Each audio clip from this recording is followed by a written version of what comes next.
आपकी क्षमताओं की भी एक सीमा है, आपकी सीमाओं की भी एक सीमा है और इस सीमा को कोई और नहीं गढ़ता है। दोस्तों, इस सीमा को आपकी सोच स्वयं निश्चित करती है कि आपको दुनिया में कहाँ तक जाना है।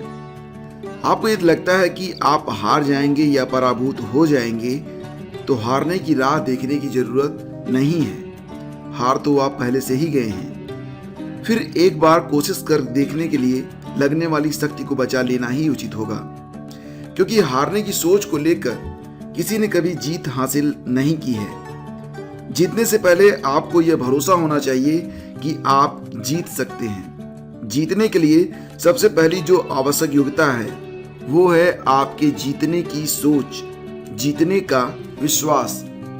विचारों की शक्ति ऐसी चीज है, उसकी गंभीरता जिसे समझ में आ गई वह कभी विचारों को यूं ही नहीं लेगा। मैं आपको एक प्रयोग बताता हूँ। एक प्राथमिक विद्यालय की अध्यापिका ने एक प्रयोग किया था। उसकी कक्षा के छात्रों के अभिभावकों की सहमति से प्रयोग किया गया था।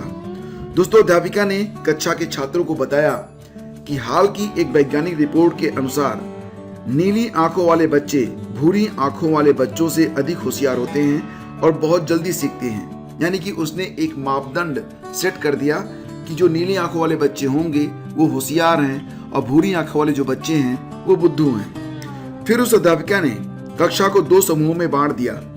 एक समूह नीली आंखों वाले बच्चों का था जो रिपोर्ट के अनुसार होशियार थे, और दूसरा समूह बुद्धू बच्चों का जो कि भूरी आंखों वाले बच्चे थे।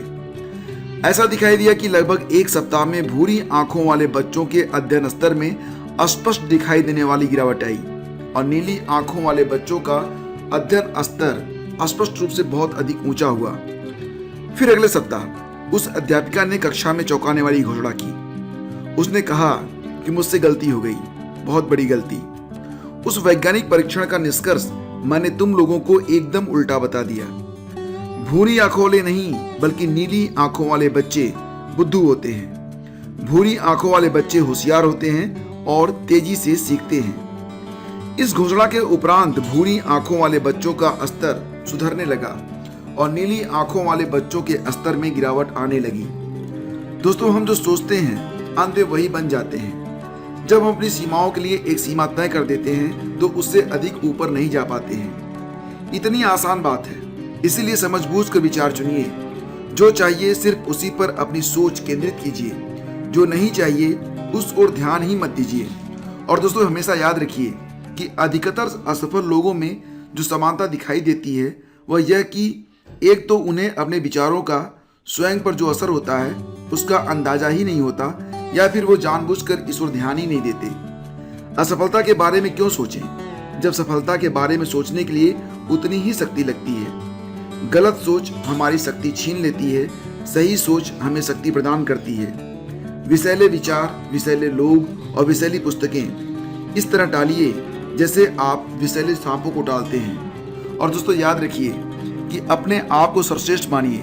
आप ईश्वर की अनमोल कृति हैं। आप इस धरती पर आए हैं तो कुछ उल्लेखनीय कार्य करने के लिए ही आपको उतारा गया है। अपनी श्रेष्ठता को साबित कीजिए, अपने अस्तित्व को एक नया आयाम दीजिए, एक उजला आयाम। वीडियो पसंद आया तो लाइक और शेयर जरूर कीजिएगा। धन्यवाद।